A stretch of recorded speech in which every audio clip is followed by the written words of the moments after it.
What if someone told you a story so real that your mind saw it, heard it, and believed every word, even though none of it was true? What if imagination could bend your sense of truth and make fiction feel alive? In The Open Window by Saki, a 15-year-old girl does exactly that.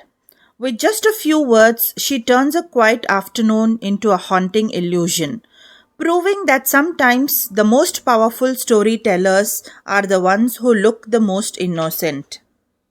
Written by H. Munro, better known as Saki, this short story is one of English literature's finest examples of irony, humor, and surprise. Saki's brilliance lies in how he transforms an ordinary visit into an unforgettable lesson about perception and imagination. It reminds us that a simple lie told with confidence can sound more real than truth itself.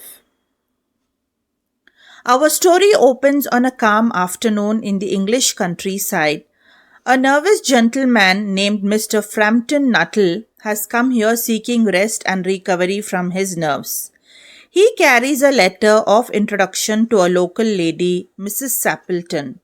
Her home is peaceful, filled with the scent of summer air, and one curious detail, the tall French window standing wide open to the garden.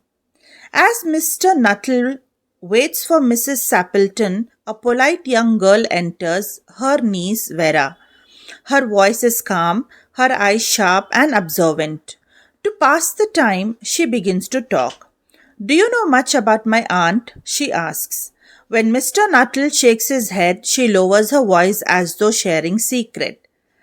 3 years ago, she says, my aunt's husband and two brothers went hunting through that very open window and they never came back. They were lost in the bog. Their bodies were never found, but my aunt, she sighs, still believes they will return someday. That's why she keeps the window open waiting. Just then, Mrs. Sappleton enters, cheerful and full of life. She chats happily about her husband and brothers, saying they should be home soon, out through that window as usual. Mr. Nuttall feels uneasy. Surely this poor woman has gone mad, clinging to delusions of the dead.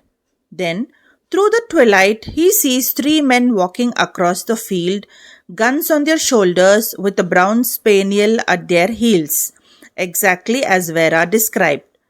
Pale and trembling, Mr. Nuttall grabs his hat and flees from the house terrified.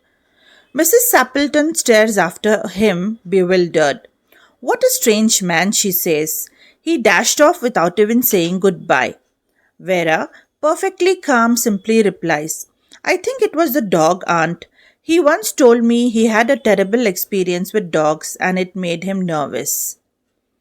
And in that moment, Saki reveals the truth, the ultimate twist. The hunters were real, alive, and very much on their way home. The haunting story Vera told was pure invention, a lie so perfectly told that it fooled an adult completely. The atmosphere shifts from scary mystery to witty comedy. Saki turns fear into laughter, showing just how easily human imagination can be misled. At, it, at its heart, The Open Window is a story about the power of storytelling. How imagination can shape reality even for a moment. It explores truth versus illusion, innocence versus cunning, and the fragile line between what we see and what we believe. And Saki's irony shines through even in the name Vera, which means truth. The girl who bears that name is the one who lies with flawless grace, proving that names like people can be full of contradictions. The story ends with one unforgettable line. Romance at short notice was her speciality. A perfect tribute to Vera's quick wit and to human love for a good story. Saki leaves us smiling and thinking. He reminds us that not all lies are born from malice. Some are simply sparks of imagination, tiny fictions that make life more colorful. Through Vera, he captures that timeless truth. Stories can open windows to worlds we never expect.